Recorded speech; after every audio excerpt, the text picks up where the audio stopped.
আসসালামু আলাইকুম এভরিওয়ান। আজকে আমি বানাবো সুজির ভাপা পিঠে, তাও আবার মাত্র 10 মিনিটে 1 কাপ সুজি দিয়ে। চালের গুঁড়োর ভাপা পিঠে বানাতে গেলে অনেকেরই সমস্যা হয়, কিন্তু এই সুজির ভাপা পিঠা তৈরি করে ফেলতে পারবেন খুবই সহজে। যেমন হবে নরম, তেমনই হবে স্পঞ্জি, খেতে হবে খুবই মজার। তো চলুন দেরি না করে ভিডিওটি শুরু করা যাক। একটি পাত্রে নিয়ে নিচ্ছি সুজি 300 গ্রাম। স্বাদ অনুযায়ী লবণ দিয়ে দিব। এখন দিয়ে দিচ্ছি বেকিং পাউডার 1 চা চামচ। বেকিং পাউডারটা দিলে সুজির ভাপা পিঠাটা খুবই স্পঞ্জি এবং নরম হবে। এবার সবগুলো শুকনো উপকরণ খুব ভালো করে মিশিয়ে নিব। এখন আমি দুধ দিয়ে গোলাটা তৈরি করে নিচ্ছি। অল্প অল্প দুধ দিয়ে এই গোলাটা তৈরি করতে হবে। একসাথে দুধ দিতে যাব না, অল্প অল্প দুধ দিয়ে ডোটা তৈরি করতে হবে। দুধটা কিন্তু আগে থেকে জাল করে নিয়েছি। অবশ্যই আপনারা দুধটা জাল করে নেবেন।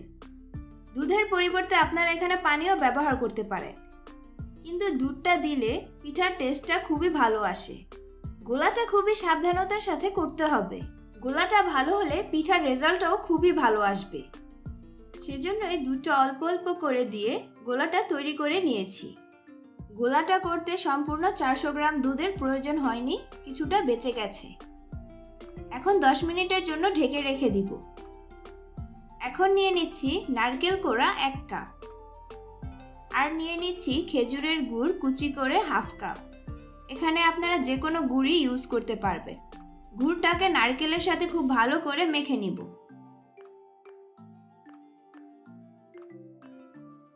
মাখা হয়ে গেছে, এখন সাইডে রেখে দিব।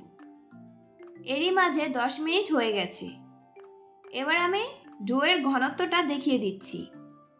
গোলাটা এমন হলে পিঠাটি পারফেক্ট হবে, তাই চেষ্টা করবেন গোলাটা এমন করার। আমি পিঠাটা বানানোর জন্য 2টি বাটি নিয়ে নিয়েছি। যে কোনো বাটিতেই আপনারা পিঠাটা তৈরি করতে পারবেন, তাই আমি 2টি বাটি দেখিয়ে দিচ্ছি। বাটিতে অল্প একটু তেল দিয়ে ব্রাশ করে নিব, এতে করে খুবই সহজে পিঠাটা তুলে ফেলতে পারবো। তেল ব্রাশ হয়ে গেলে অল্প ডো বাটিতে দিয়ে দিব।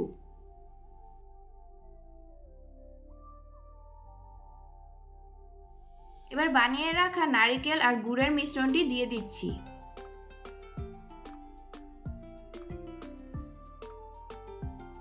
এখন আবারও গোলাটা উপরে দিয়ে দিব।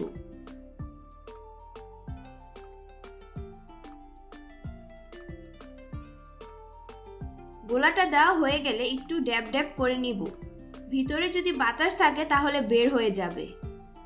পিঠাটা আরো সুন্দর করার জন্য কিছু কিশমিশ দিয়ে দিচ্ছি। একইভাবে সবগুলো বাটি সাজিয়ে নিয়েছি। এখন স্টিম করে নিব। আমি আগে থেকে স্টিম করার জন্য চুলায় পানি বসিয়ে দিয়েছি।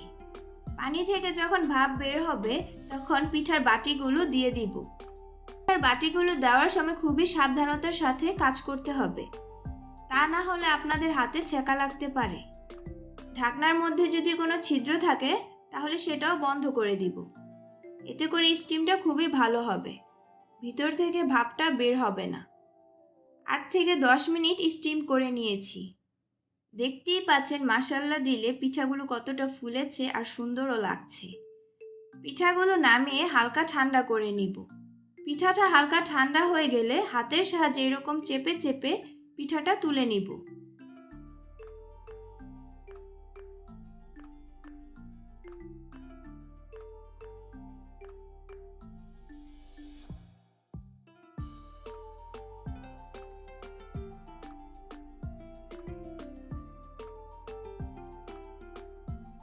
আমি আপনাদের কেটে দেখাচ্ছি পিঠার ভেতরটা কতটা সুন্দর হয়েছে।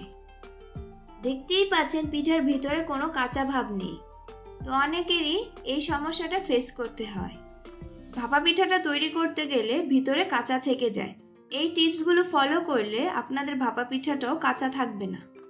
তৈরি হয়ে গেল সুস্বাদু ও মজাদার সুজির ভাপা পিঠে।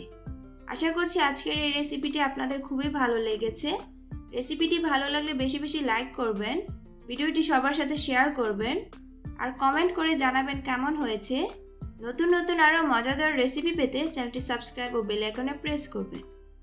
আল্লাহ হাফেজ।